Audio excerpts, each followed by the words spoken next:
সারা বিশ্বে ধনী দরিদ্র বৈষম্য বাড়লেও বিলিয়নিয়ারদের ওপর কর হার কখনোই খুব বাড়েনি।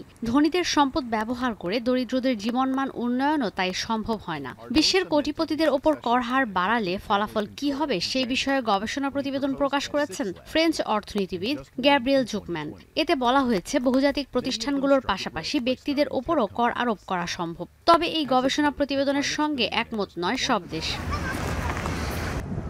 বর্তমানে ব্রাজিল G20-র উন্নত আর উন্নয়নশীল দেশগুলোর সভাপতিত্ব করছে। এই গবেষণা প্রতিবেদনের উপর ভিত্তি করে উপায় খুঁজছে কিভাবে অতি ধনীদের ওপর কর হার বাড়ানো যায়। গ্যাব্রিয়েল জুকম্যান বলেন, 10 বছর আগেও এটা কাল্পনিক ছিল যে বহুজাতিক প্রতিষ্ঠান আর ধনী ব্যক্তিদের ওপর অতিরিক্ত কর আরোপ করা যায়। কিন্তু বর্তমানে এই প্রতিবেদনের প্রস্তাবের পক্ষে সমর্থন দিচ্ছে 130 দেশ। প্রতিবেদন বলছে কোটিপতিরা সম্পত্তির ওপর মাত্র 0.3% কর দেন, যা কর্মীদের তুলনায় অনেক কম। 1987 থেকে 2024 সালের মধ্যে শীর্ষস্থানীয় ধনী ব্যক্তিদের সম্পদ বেড়েছে 7%। বিশ্বব্যাপী কোটিপতিদের মোট সম্পদ 3% থেকে বেড়েছে 14%।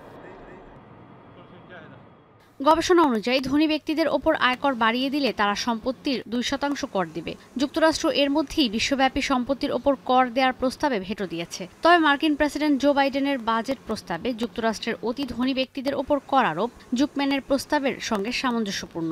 কোটিপতিদের সম্পদের হিসেব নেওয়া সহজ, কারণ বেশিরভাগই শেয়ার বাজারে থাকে। সেক্ষেত্রে সব দেশ অনুমোদন না দিলেও কর ব্যবস্থা জোরদারের মধ্য দিয়ে অংশ না নেওয়া দেশগুলোর ওপর চাপ প্রয়োগ করা হতে পারে। আগামী মাসে ব্রাজিলের রিও ডি জেনিরোতে G20 সদস্য দেশগুলোর অর্থমন্ত্রীদের বৈঠকে আলোচনা হবে এই প্রস্তাব নিয়ে। অক্সফাম বলছে, অতি ধনী ব্যক্তিদের ওপর কর আরোপের সিদ্ধান্তে সহমত প্রকাশ করা উচিত সব G20 সদস্য দেশগুলোর। জুকম্যান জানান, যাদের $10 কোটি সম্পত্তি আছে তাদের কাছ থেকে কর নিলে বছরে 10,000 থেকে 14,000 কোটি ডলারের অতিরিক্ত তহবিল পাওয়া যাবে।